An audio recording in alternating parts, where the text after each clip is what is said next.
All right, let's go over our warm-up and see how you did. We have these multiple choice questions here at first. Confidence, 90% confidence interval, and this p hat that they got was this point estimate was 63% with a 4% margin of error. It's not about the probability is 4%. No, margin of error is not about a probability. It is possible that the true proportion of Texans that regularly wear sunglasses and when going outdoors is 67%. That's possible because 63 plus 4 percentage points is our interval, is the top part. 4% were surveyed, between 59 and 67% were surveyed. No, and this, oh, now look at this. This one sounds good, except for that it is too certain. Between 59 and 67% of all people living in Texas, so that's the population, and the proportion regularly wearing sunglasses when going outdoors. No, this is too certain. It's saying it is between 59 and 67. It's not necessarily. We're just 90% confident that it is. All right. So here's this one talking about a candidate possibly winning the election or not. They have a 95% confidence interval that was 0.52 with a margin of error of 0.04. So if you make this interval from this, it's going from 0.48, so at 0.52 minus that, and 0.52 plus that. So there's the interval, which the key here is that this interval goes below and it goes above. So that means this candidate could lose or this candidate could win. Furthermore, do not say that, oh, it is more likely that they're going to win because more of it is above 50%. No, there could be the mirror image interval of this somewhere on the other side, which has more of them losing. Okay, so so you don't make a statement of more likely to do one thing or the other based on your interval. You simply say they are winning the 50. It's all above 50%, or it is not all above 50%.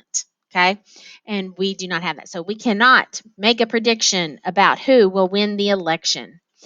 All right, on this one, when we're talking about M sample being 900 and N's being 100, M is 9 times larger than N.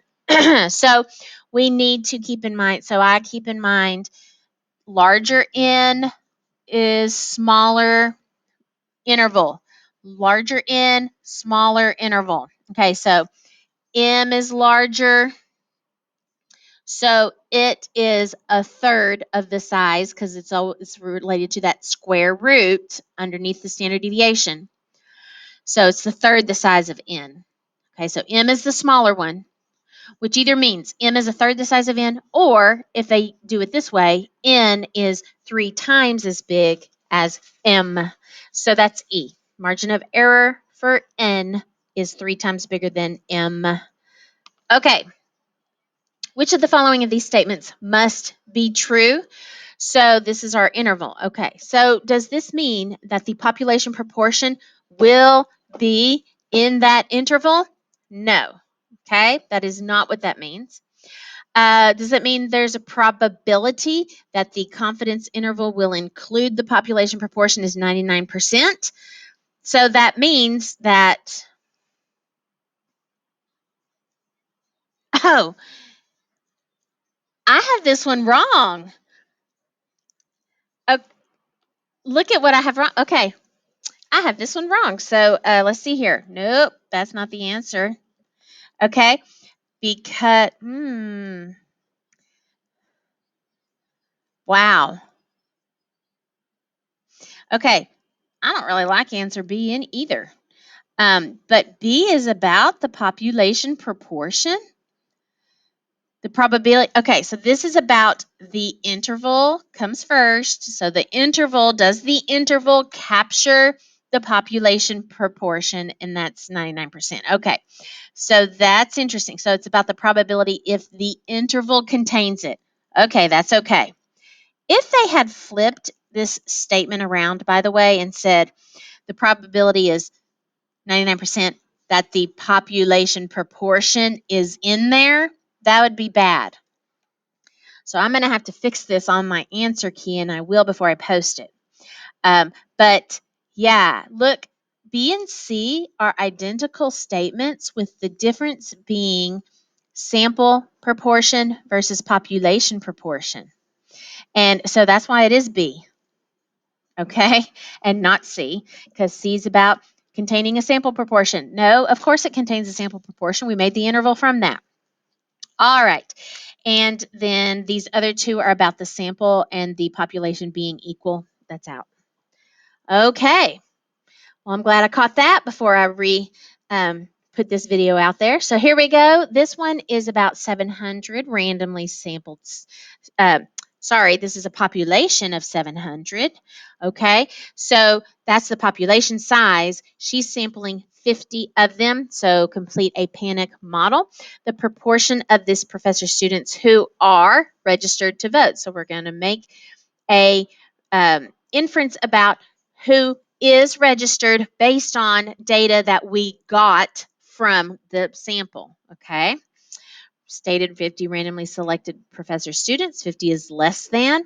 This is less than, guys, because the sample size has to be small enough that it's not affecting the probability. 10% of the professor students. Large enough for proportions. You have to have at least 10 successes and at least 10 failures. So the approximately normal model applies. I still got a few people on their test free responses not put that. The approximately normal model applies. This is a 1 proportion Z interval. Oh, just real quick, by the way, because I'm trying to catch mistakes. This P is me just writing the P for the panic model, which you do not have to write PANIC. That's not required. That's just your guideline, your outline. This P is required because you are defining a variable. So make sure you put that defining this variable, P equals the proportion of this professor's students. All right, then you do this formula. This formula here is on the formula chart. It says the statistic plus or minus your critical value times your standard error of the statistic. And so now, here is this inverse norm of 0.025 because that came from one tail. Now, I also want to tell you that I purposefully put on the test a confidence level. I asked you not to be 95% or 90%. I asked you to be something different, like say 82%. So something that's not a common percentage, so it could force you. So on the on the quiz, make sure that you know, let me insert a page here. Okie dokie. Let's insert a page. Can I do that? There we go. Okay, so remember, if I say be 82% confident, then 82% is what's in the middle. Don't you dare inverse norm 0.82. You say what's in the tails, and so that's 9% in each one of these tails. So you're going to inverse norm 0.09 to get this critical value, and it's going to give you the negative, but you use the plus and minus takes care of both of them. Okay, see, this plus minus takes care of the fact that there are two critical values, the positive one and the negative one. All right, so I'm 95% confident the true proportion of this professor's students who are registered to vote is between 57.3 and 82.7. I would shy away from being just having to a whole percentage, just saying 57% to 83. No, have at least one to the 10th of a percentage, at least, okay? All right, moving on. Here we go. According to this 2020 Gallup poll, they estimate it to be 73%. So does this seem reasonable for this professor's students? Well, yes.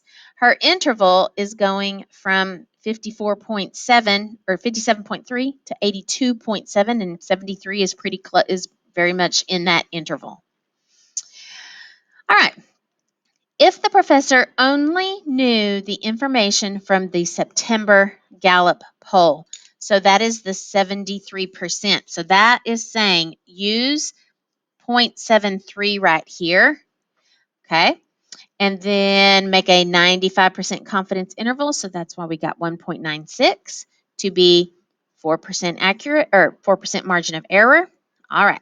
So she would have to sample 474 of her students.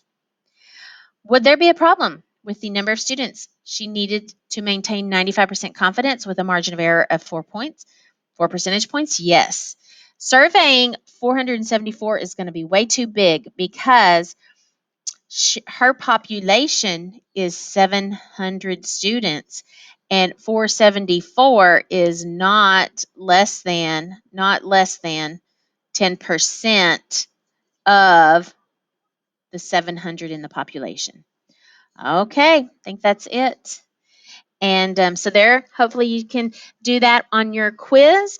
Don't forget, you need to know how to get that confidence level, that critical value from an unusual percentage value. Okay, and make sure you know that idea about confidence level and how to interpret that as well. All right, good luck to you on the quiz.